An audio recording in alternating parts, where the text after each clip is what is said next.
Assalamualaikum warahmatullahi wabarakatuh dan salam sejahtera untuk kita semua.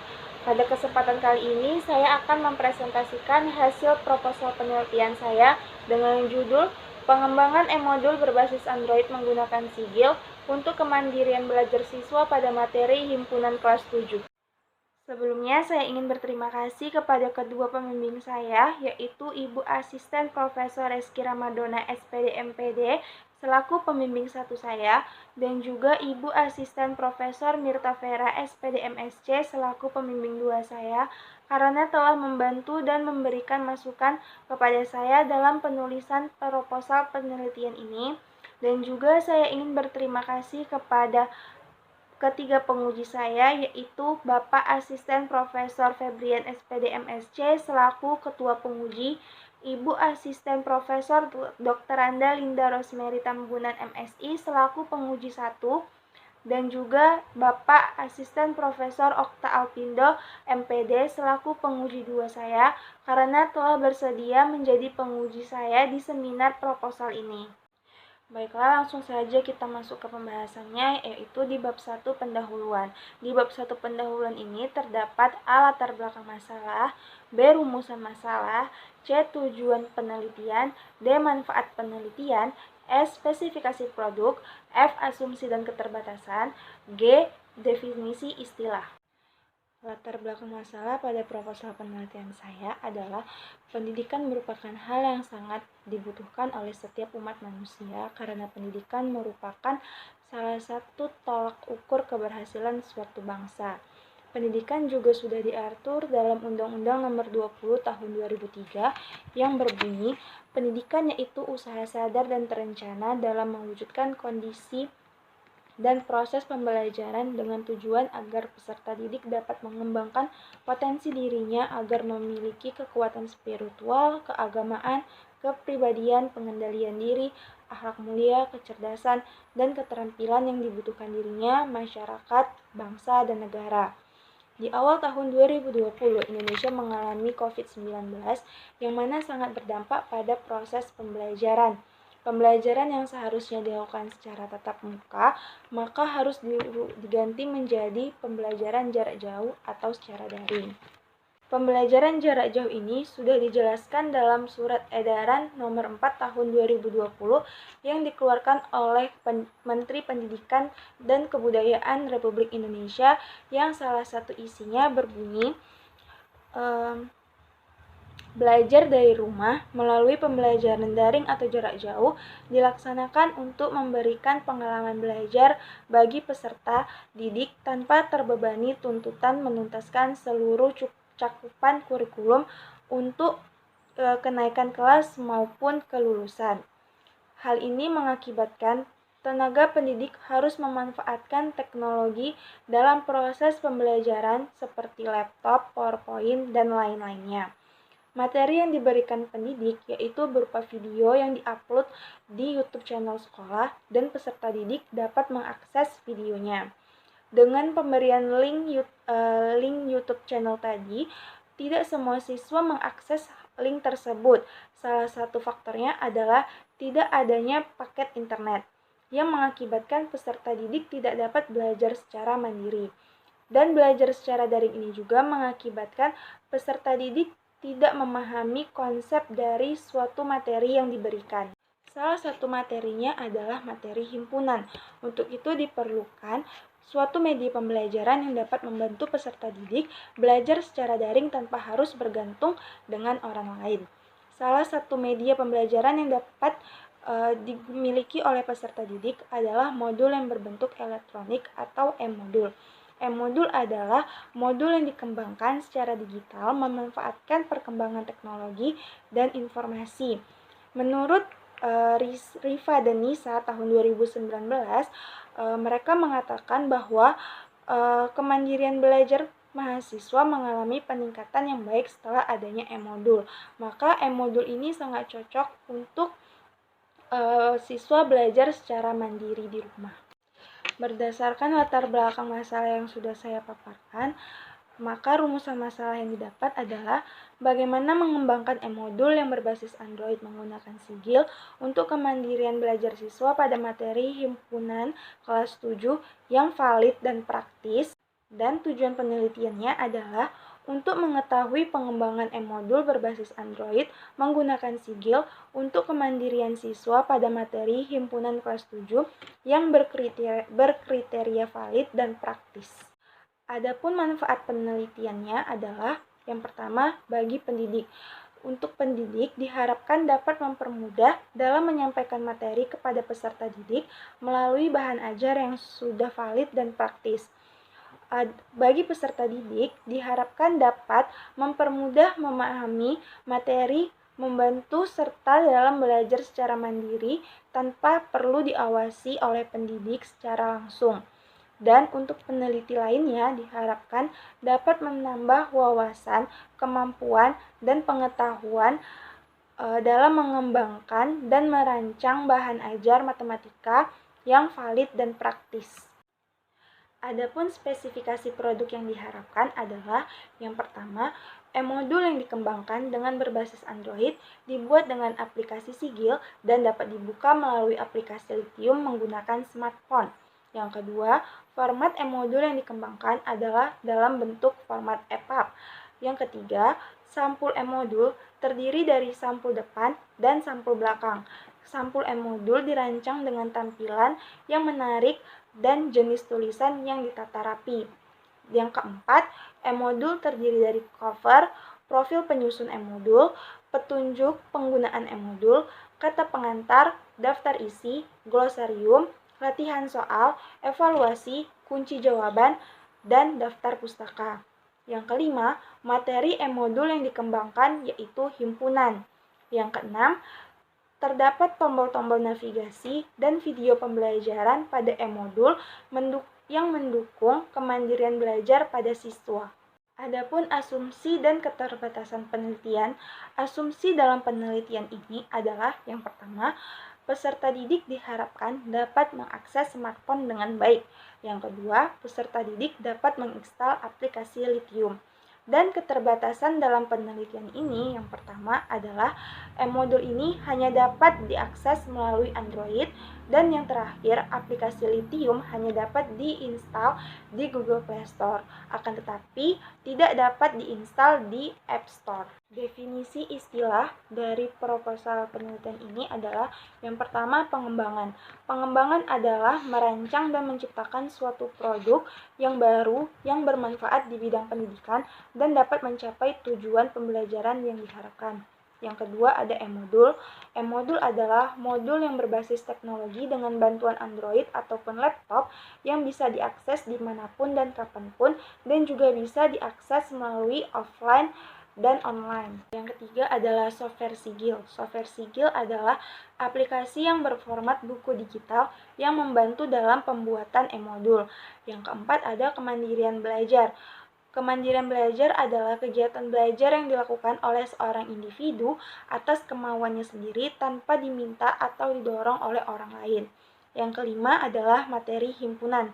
Materi himpunan adalah salah satu materi matematika kelas 7 SMP semester ganjil. Himpunan merupakan kumpulan objek yang dapat didefinisikan dengan jelas. Materi ini selalu berkaitan dengan kehidupan sehari-hari. Yang keenam ada valid.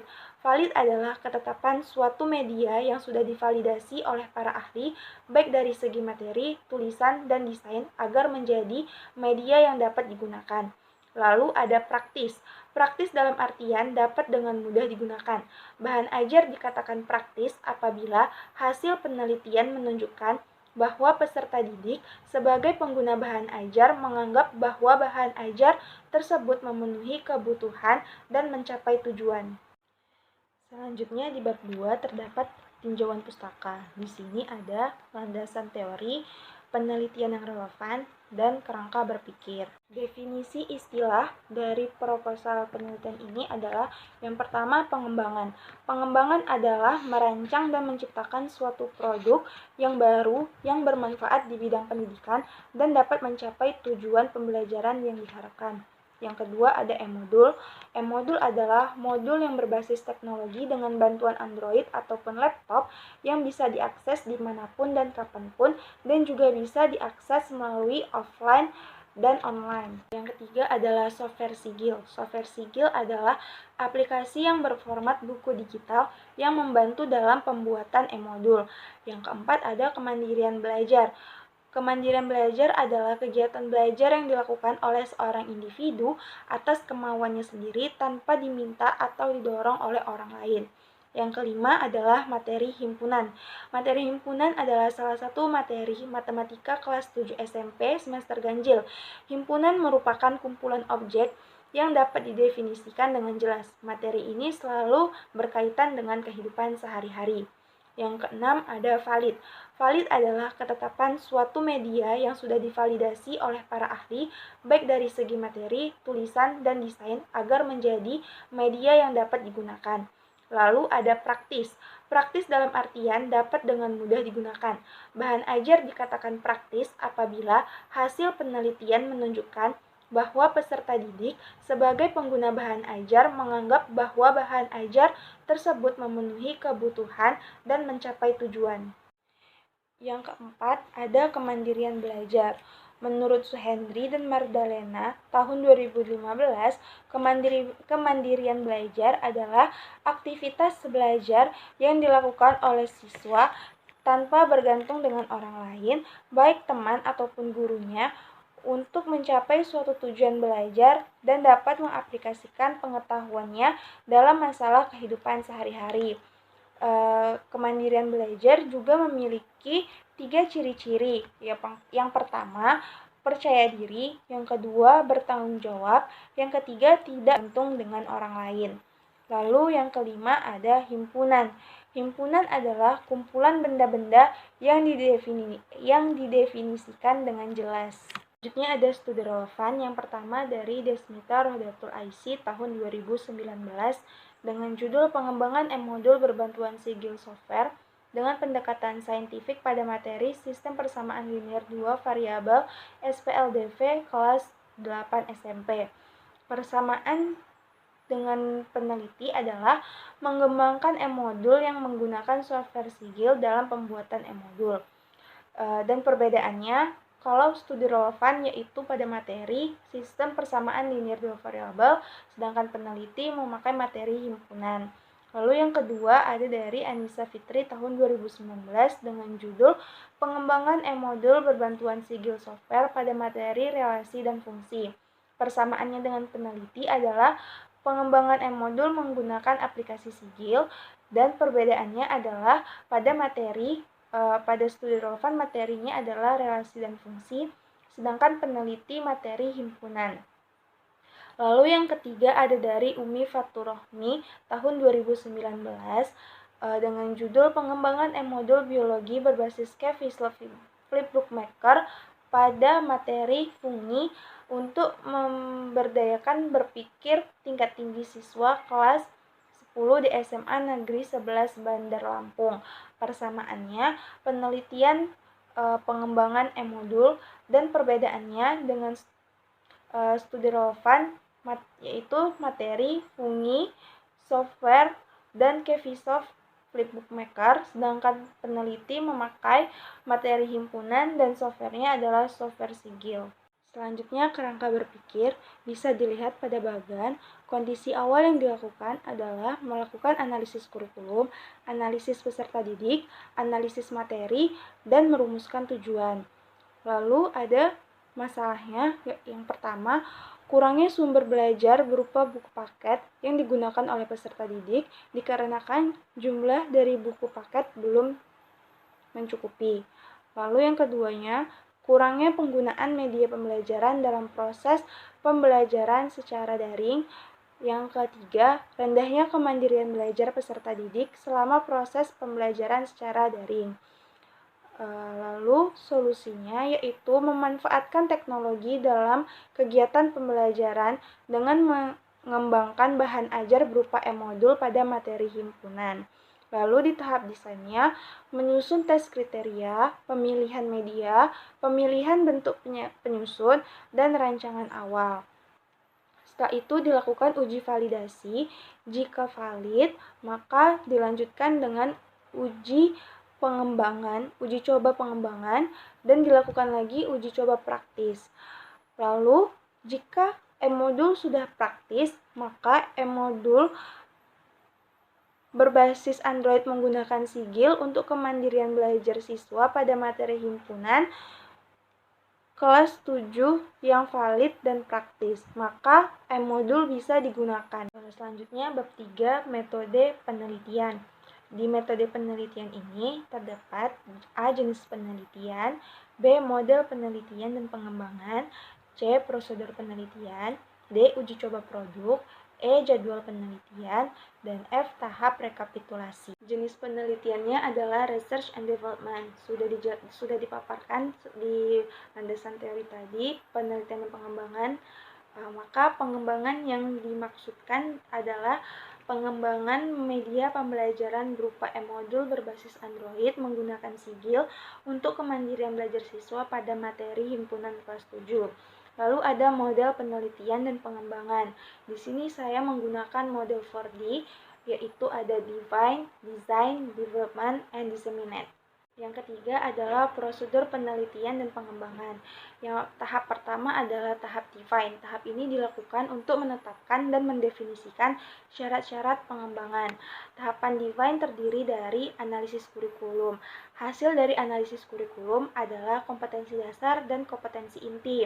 Lalu ada analisis karakteristik peserta didik, analisis materi, dan merumuskan tujuan. Hasil dari merumuskan tujuan adalah indikator pencapaian kompetensi. Lalu di tahap kedua ada tahap desain, ini untuk merancang bahan ajar berupa e-modul. Tahapannya berupa penyusunan tes kriteria. Hasil yang diperoleh dari penyusunan tes kriteria adalah lembar validasi, ahli materi, media, dan lembar praktikalitas. Pemilihan bentuk penyajian. Bentuk penyajian yang dipilih adalah sampul depan e-modul, halaman depan e-modul, isi e-modul, dan halaman belakang e-modul. Lalu ada tahap perancangan awal, yaitu merancang aplikasi yang dikembangkan sebelum diuji cobakan. Lalu ada penilaian teman sejawat, bertujuan untuk perbaikan versi awal produk sebelum dilakukannya tahap pengembangan. Lalu yang ketiga ada tahap development. Tahap development ini tujuannya untuk merevisi perangkat pembelajaran sesuai saran dari para pakar. Tindakannya yaitu berupa validasi dan praktikalitas. Validasi dilakukan oleh ahli materi dan ahli media, sedangkan praktikalitas dilakukan untuk mengetahui praktis atau tidaknya produk yang dikembangkan dalam proses pembelajaran. Lalu ada tahap disseminate.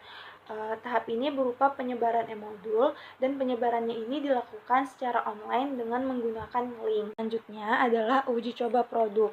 Yang pertama itu ada desain uji coba produk. Bisa dilihat di bagan alat pengembangannya itu berupa observasi, dokumentasi, dan instrumen angket, serta desain uji coba produk. Nah, setelah melakukan tahapan itu, maka produk dikembangkan, baru diuji validitasnya. Jika valid, maka uji coba pengembangan. Jika tidak valid, maka harus melakukan revisi. Jika sudah melakukan uji coba pengembangan, uji validitas. Hasilnya, jika praktis, maka produk yang dikembangkan berkriteria valid dan praktis. Jika tidak, maka harus melakukan revisi. Yang kedua itu ada jenis data. Jenis data yang digunakan itu adalah ada dua, data kualitatif dan data kuantitatif. Data kualitatif ini berupa saran dan masukan dari para ahli, dan data kuantitatif ini berupa skor penilaian dari para validator. Lalu ada teknik pengumpulan data. Di sini teknik pengumpulan datanya berupa instrumen kevalidan e-modul dan juga instrumen kepraktisan e-modul. Bisa dilihat di tabel 3.1, itu merupakan kisi-kisi penilaian validasi oleh ahli materi. Yang pertama kriterianya itu kesesuaian dengan KI dan KD, indikator penilaiannya. kelengkapan materi, keluasan materi, dan kedalaman materi. Lalu kriteria kedua, keakuratan materi. Indikator penilaiannya itu keakuratan konsep dan definisi, keakuratan simbol dan notasi, keakuratan gambar dan ilustrasi pendukung. Lalu kriteria yang ketiga yaitu penyajian materi. Indikator penilaiannya itu keruntutan sajian materi, sistematika sajian, contoh soal, dan juga penyajian pendukung seperti daftar isi dan daftar pustaka. Lalu di tabel 3.2 itu adalah kisi-kisi penilaian validasi oleh ahli media. Kriteria yang pertama, efisiensi media. Indikator penilaiannya berupa kemudahan dalam penggunaan e-modul, kemudahan dalam penggunaan menu e-modul, dan kemudahan berinteraksi dengan e-modul, kemudahan masuk dan keluar e-modul, dan membuat siswa belajar secara mandiri.